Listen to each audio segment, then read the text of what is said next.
Durante muchos meses, a lo largo de más de un año, vimos en la televisión, en las noticias, en los relatos de prensa, una imagen de una persona que se encontraba en prisión y unos hijos que hacían una defensa de su mamá y de su abuela frente a lo que ellos llamaban un abuso que se cometía desde el poder en la Fiscalía General de la República. Y finalmente hace 10 días vimos la liberación de Alejandra Cuevas, que hoy gracias a eso puede estar con nosotros en el noticiero de esta noche. Bienvenida, Alejandra. Bien, muchas gracias a ti.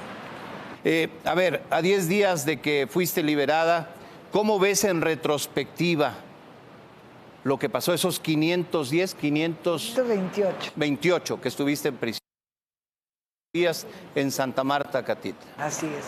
Pues mira, ahorita a 10 días sigo todavía, dicen que se llama shock postraumático, como que sigues sin entender que realmente ya estás fuera, ¿no? Eso es lo que realmente todavía me pasa.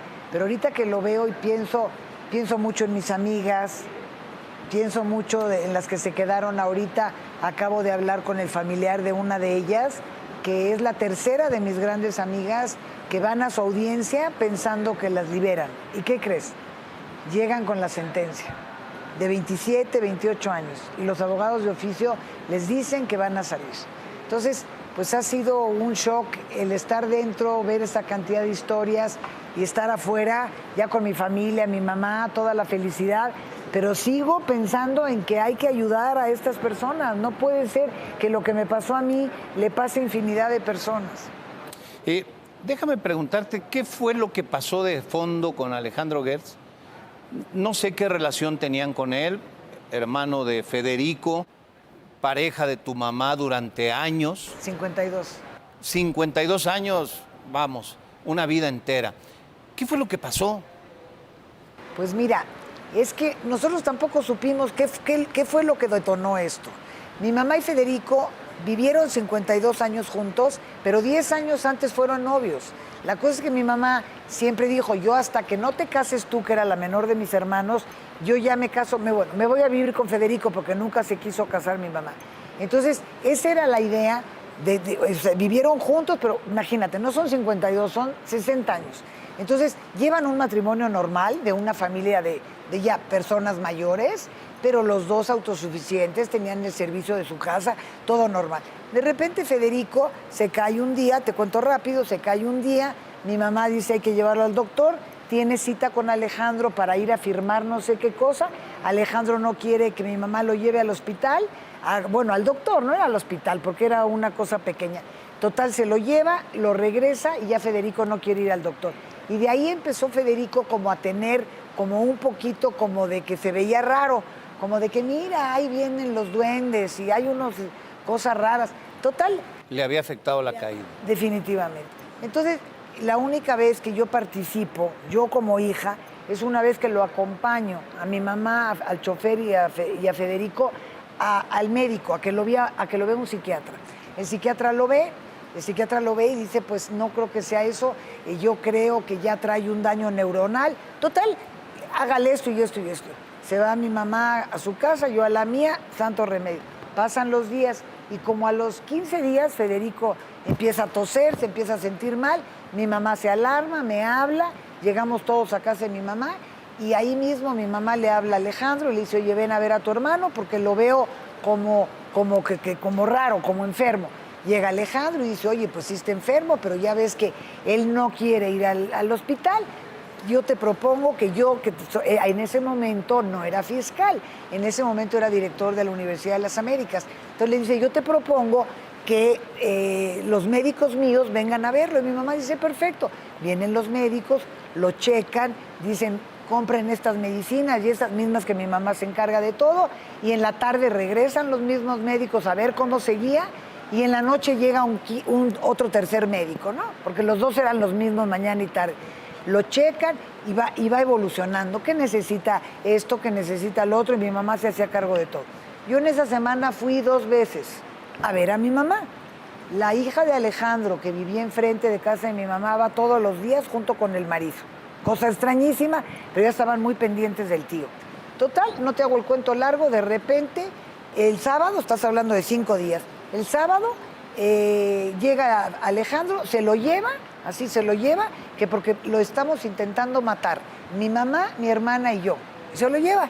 Y de ahí mi mamá nunca vuelve a saber de él, que porque le dijo, si te acercas al hospital, te meto a la cárcel. Entonces mi mamá se alarma, se ven los abogados y ahí empieza este calvario. Se lo lleva Alejandro Gertz, ¿y cuánto tiempo sobrevive a eso? Un mes en el hospital ABC. Un mes en el hospital A ABC. cargo de Alejandro. Ya Muere. nunca mi mamá lo volvimos a... Muere porque tenía 82 años, tenía un marcapaso, no veía de un ojo, o sea, tenía pues las cosas que suceden cuando eres una persona ya mayor, ¿no? Y ahí se quedan las cosas, hace la demanda y entonces contratamos un abogado y el abogado dice, bueno, ¿qué locura es esta? Como una señora de 88 años. Total, empieza el juicio y dura 6 años. A ver, siempre hay temas de familia, siempre es delicado hablar de temas de familia. En todas nuestras familias hay temas. claro. Pero yo tengo aquí una pregunta muy concreta. ¿Qué llevó a Alejandro Gertz a actuar de la forma en que lo hizo y a hacer una acusación contra ustedes tan grave como la que hizo? ¿Qué lo llevó a eso? Claro, pues mira, ahí te encargo si tú sabes qué pasó. Tenemos varias ¿Tú no hipótesis. sabes qué pasó? No, o sea, no la sé a ciencia cierta, porque si me dices, oye, había una cuenta de cheques que quería el dinero, digo, pues eso fue, quería el dinero. Oye, había un cofre de oro con joyas, pues quería la... Aquí no había nada, pero tenemos 3 hipótesis. La primera, había un testamento de Federico dejando a Alejandro a cargo de todo. Nada más le dejaba una pensión a mi mamá con 2 cosas más. Eso era todo, que Alejandro se la iba a dar a mi mamá. Entonces pensamos, lo único que pudo haber pasado es que tuviese miedo que mi mamá impugnara. Eso es muy sencillo. ¿Cómo eres pareja de una persona 60 años, se muere la persona y le deja todo al hermano? Desde ahí estaba todo muy raro. Entonces, tuvo miedo de una impugnación, fue lo primero que pensamos. Cuando mi mamá se tiene que cambiar porque la hace, cuando ya estoy yo presa, la hace renunciar a su pensión, mi mamá ya no tiene con qué pagar la renta. ¿Cuánto era la pensión? 82,000 pesos. O sea, una pensión de 82,000 pesos y me Sin dijiste... casa, sin casa propia. Y 2 cosas más. Y 2 cosas más. ¿Cuáles son las 2 cosas más? Las otras eran todos los artículos de la casa, todo el mobiliario, era de mi mamá y pagarle los gastos médicos. Es gasto médico diferente a seguro médico, ¿no? Gastos en nomás los gastitos que tengas, ¿no? Sí, no es un seguro médico. No es un seguro médico, ese lo tuve que cubrir yo, porque obviamente no alcanzaba con ese dinero, porque no tenía ni siquiera casa. Porque dijéramos, eso con casa, pues no está tan mal. Pero eso sin casa, pues entonces no había casa. Entonces se tenía que pagar. Total, mi mamá se tiene que cambiar de casa y a la hora que estamos cambiando, bueno, yo ya no estaba. A la hora que están cambiando a mi mamá de la casa, encuentran un papel que resulta que es de un paraíso fiscal, un tal Julius Baer, que tiene $8 millones a nombre de Federico. Entonces dice mi mamá, bueno, pero ¿qué es esto? Entonces, ahí viene la segunda hipótesis, que Alejandro, o sea, Federico era prestanombres de Alejandro. Prestanombres de Alejandro. Y ahora que hay tal cantidad de propiedades, pues ya viste lo que aparece. O sea, ¿de dónde viene esa fortuna? ¿No? Tiene casas en Madrid, tiene casas en Ibiza, tiene departamento en Nueva York, departamento en París, bueno, digo, y nunca ha declarado su patrimonio, nunca ha declarado. Entonces, esa sería la otra hipótesis, porque pues, nos las tenemos que basar en hipótesis. Y la tercera sería que Federico piense que mi mamá tiene algún conocimiento o algún secreto de algo que él teme que mi mamá sepa y que mi mamá pueda saberlo. Alejandro. Claro, Alejandro es el que teme que Federico se lo haya contado. Después de 60 años, pues te cuentas todo, ¿no? Que le haya contado algo que a él lo perjudique. Y que mi mamá... Y que mejor hay que amedrentar a la señora. Y entonces, ¿qué hacemos? Pues a ti no te puedo meter a la cárcel porque tienes 88 años cuando sucede la muerte. Empiezo a hacer el juicio. Ahorita mi mamá tiene 95. Digo, la dejé de 93. Pero dice, pues a la hija, véngase para acá. Y estuve 17 meses. Parece obvio, pero ¿se extralimitó el fiscal? ¿Buscó a usar todo el poder que tenía al alcance para hundirlas? No, sin duda alguna, porque cuando el primer abogado entra a defender a mi mamá y a mi hermana y a mí, dice, bueno, esto es una locura, aquí no hay nada, no puede ser. Y entonces empieza el juicio, bueno, no el juicio, las denuncias o no sé cómo se llama, porque el juicio ya es cuando ya te tienen en la cárcel, no sé cómo se llama eso. Empieza la averiguación, empieza toda la averiguación, hay 2 MPs que dicen aquí no hay nada. La carpeta de investigación.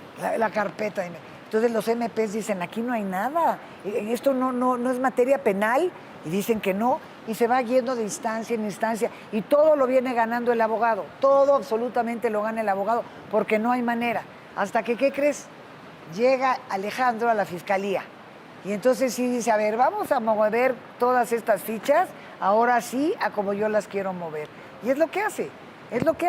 ¿Qué pasa con la juez 67 que me dicta a las 48 horas auto de formal prisión sin haber leído una hoja de mi expediente?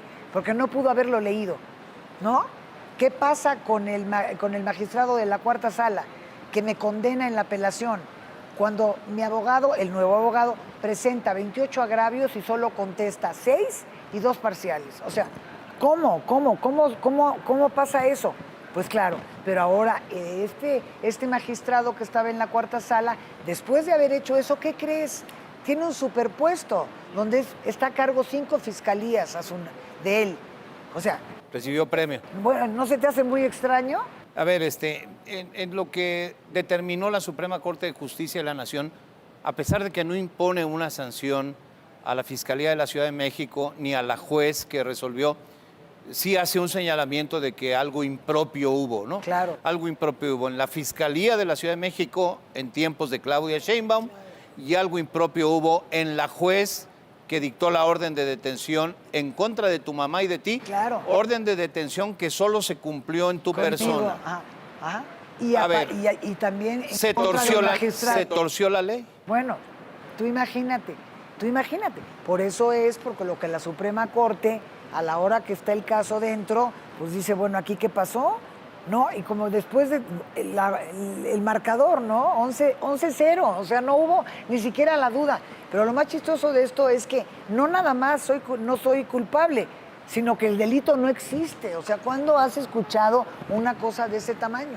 Sí, ¿no? El delito, la acusación fue homicidio por omisión. No, le pusieron garante accesoria.